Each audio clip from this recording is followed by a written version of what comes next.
Before history had names, disease already had a memory. Long before science, before medicine, before understanding, humans were already being watched by invisible forces. As people gathered, built villages, and shared fire, food, and breath, something else gathered with them. Not a predator with teeth, but a virus with patience. Smallpox. Around 5,000 years before the modern world, this disease emerged alongside civilization itself. It traveled through dense settlements, crossed borders with traders and armies, and carved its signature into human skin. Mummies carried its scars. Empires feared its arrival. Generations lived with its shadow. This was not just a medical story. It was a story about proximity, biology, and survival. It revealed a brutal truth. When humans change the world changes us back. Yet within this darkness, something extraordinary happened. Observation became knowledge. Knowledge became protection. For the first, and so far the only time in history, humanity erased a disease from the earth. This channel explores the diseases that shaped us, the science that saved us, and the fragile balance between humans, animals, and nature. Because to understand our future, we must remember what once nearly ended us. Before medicine had a language, before science learned to ask questions, humanity lived in a world where death arrived without explanation. There were no diagnoses, no treatments, only patterns.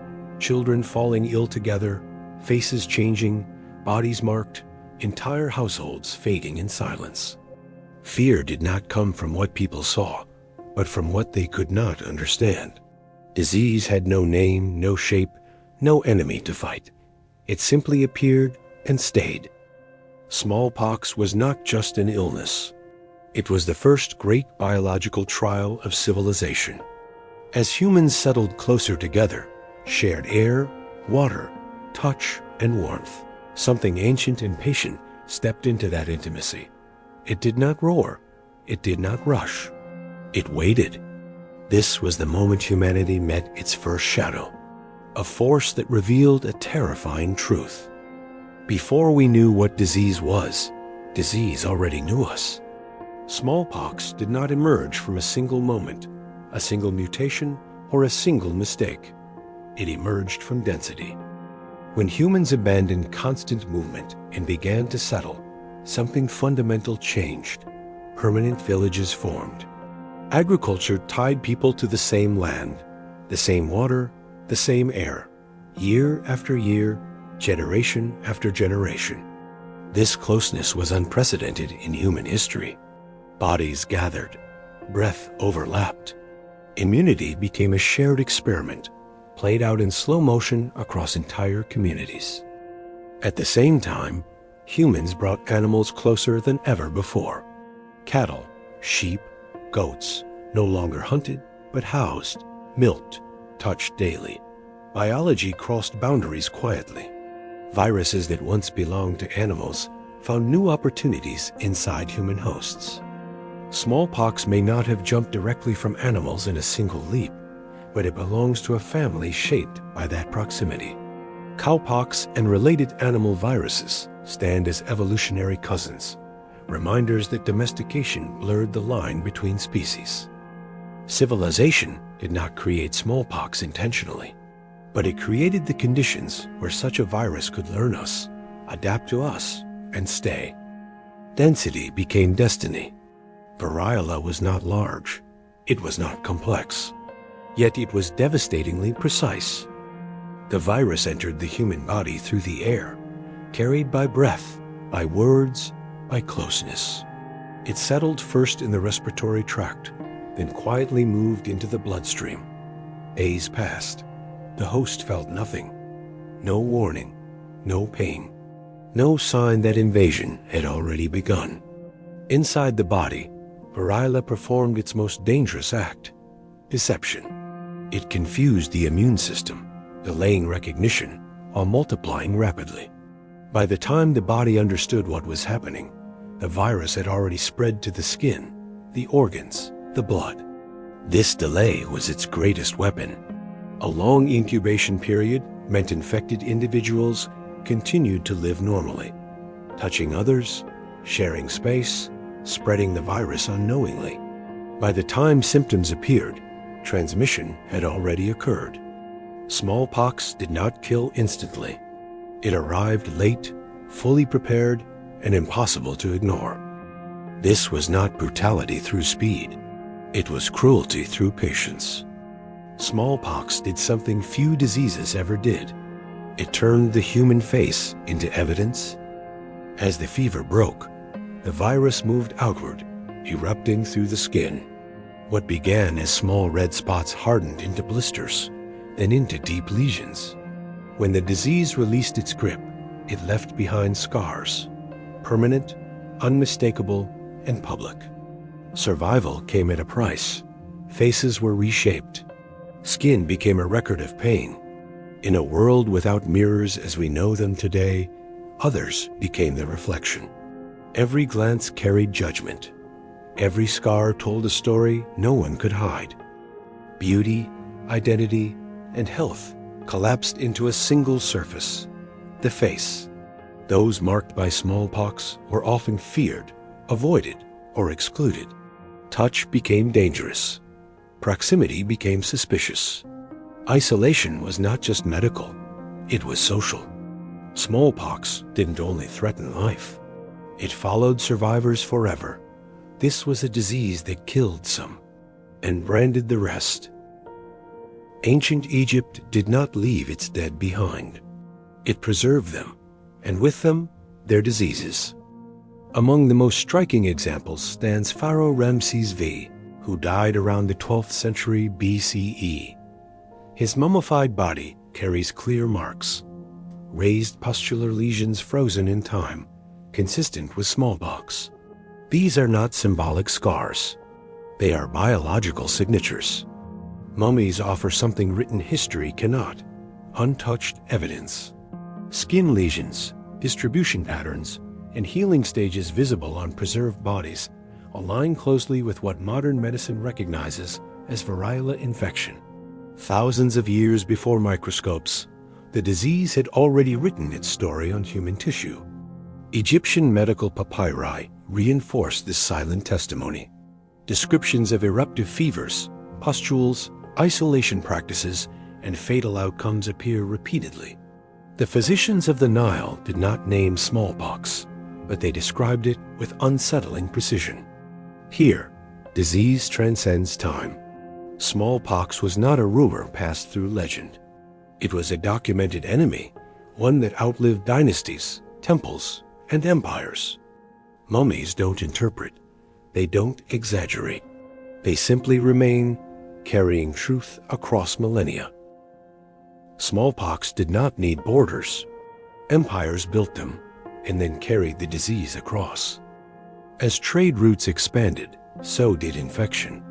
Caravans, ships, and marketplaces connected distant worlds, and smallpox moved silently among them.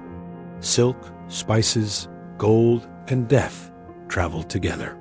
The virus required no passport, no language, no allegiance.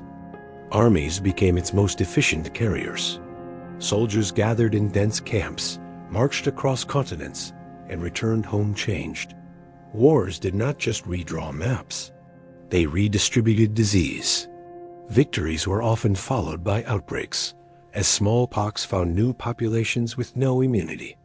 Colonial expansion marked a turning point. When smallpox reached the Americas, it encountered societies that had never faced it before. The result was catastrophic. Entire communities collapsed within generations. In some regions, the virus killed more effectively than weapons, reshaping demographics, cultures, and histories. Smallpox did not negotiate. It exploited connection. Empires believed they were spreading power, culture, and order. Instead, they also spread one of the deadliest biological forces humanity had ever known. Smallpox conquered continents faster than armies. and left silence where civilizations once stood.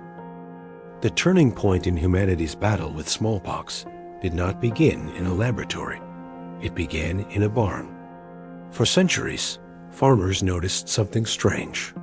Those who worked closely with cows, who milked them, cared for them, lived among them, rarely suffered from smallpox.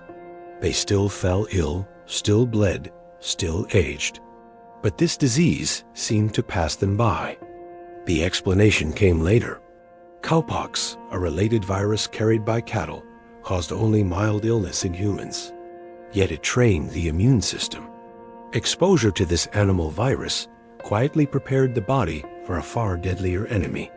Immunity, it turned out, could arrive through accident rather than intention. Here, the human-animal relationship shifted. Animals had long been a source of risk, of spillover, of suffering. Now, they became part of the solution. Nature, through complexity rather than design, corrected its own chaos. This discovery reshaped medicine forever. It proved that protection did not require understanding the virus, only understanding the pattern. Long before immunology had a name, immunity had already found a path. Smallpox was not defeated by force. It was weakened by biology. And in one of history's great ironies, the same closeness that once spread disease became the reason humanity survived it. In 1796, a country doctor made a decision that would change the fate of humanity. Edward Jenner did not have modern laboratories, microscopes, or ethical review boards. He had an observation and the courage to trust it. Jenner noticed what others dismissed. Milkmaids who had contracted cowpox did not develop smallpox. This was not coincidence. It was a pattern. To test it, Jenner took material from a cowpox lesion and introduced it into the body of a young boy, James Phipps. The risk was real, the consequences unknown. The experiment worked. The child did not develop smallpox. For the first time in history, a human had been deliberately protected against a deadly disease. The concept of vaccination was born, named after vacca, the Latin word for cow. But progress rarely arrives without resistance. Jenner faced ridicule, fear, and ethical outrage. Many believed vaccination was unnatural, dangerous, even heretical. Some imagined humans turning animal-like. Knowledge clashed directly with fear. Yet the results were undeniable. What began as a radical idea became a global strategy. Medicine shifted from treating disease to preventing it. Humanity, for the first time, gained a weapon that could stop an epidemic before it began. Jenner did not defeat smallpox alone, but he showed us how it could be defeated. Science did not promise certainty. It offered something more powerful, a chance. This is the part of the story where humanity does something rare, something almost unbelievable. In the mid-20th century, smallpox still killed millions.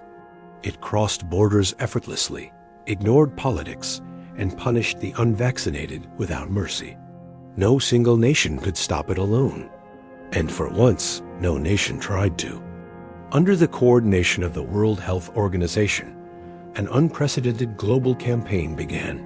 Scientists, doctors, nurses, logisticians, and local volunteers worked across continents. Vaccines were carried by foot, by boat, by plane, into jungles, deserts, war zones, and remote villages. The strategy was simple but radical. Find every case, surround it, vaccinate everyone nearby. Surveillance replaced guesswork. Cooperation replaced competition. Year by year, the virus lost ground. Outbreaks became clusters. Clusters became rumors. Rumors became history. In 1980, the World Health Assembly made an announcement unlike any before it. Smallpox was officially eradicated. For the first time, a disease that had haunted humanity for thousands of years was gone. Not controlled, not reduced, but erased. No mutation saved us. No miracle intervened. No single hero prevailed. What defeated smallpox was shared knowledge, global trust, and collective action. Smallpox is the only disease humans erased from Earth, and it proved something extraordinary. When humanity chooses cooperation over fear, even ancient enemies can disappear. Cities are still dense. Humans are still close. Viruses still evolve. The conditions remain. What changed is memory and knowledge. Forgetting resets the danger. Remembering buys survival. Disease follows closeness. Knowledge decides survival. Smallpox is gone, but the conditions that created it are not. Human density, global movement, and constant contact between species still define modern life. The world that allowed smallpox to rise still exists, only faster, larger, and more connected. COVID-19 reminded humanity of an ancient lesson. Viruses are not relics of the past. They evolve, adapt, and exploit behavior. What once moved along trade routes now travels on airplanes. What once spread village by village now reaches continents in weeks. Smallpox was a strictly human disease. COVID-19 was zoonotic, crossing from animals to humans. The difference matters, but the vulnerability is the same. Civilization creates closeness, and closeness creates opportunity for disease. Today, smallpox exists only in 2 high-security laboratories in the world, preserved not for fear, but for vigilance. Not because it will return, but because forgetting is more dangerous than remembering. Modern medicine has transformed the battlefield. Antiviral drugs, genomic surveillance, rapid diagnostics, and mRNA vaccines have changed how humanity responds to outbreaks. What once took centuries to understand can now be decoded in days. Yet treatment alone is not enough. Science without cooperation fails. Medicine without trust collapses. The future of global health depends not only on laboratories, but on collective responsibility. This is why the One Health concept matters. Human health, animal health, and environmental health are not separate systems. They are one living network. Damage one part, and the whole system responds. Smallpox taught humanity that cooperation can defeat even the deadliest enemy.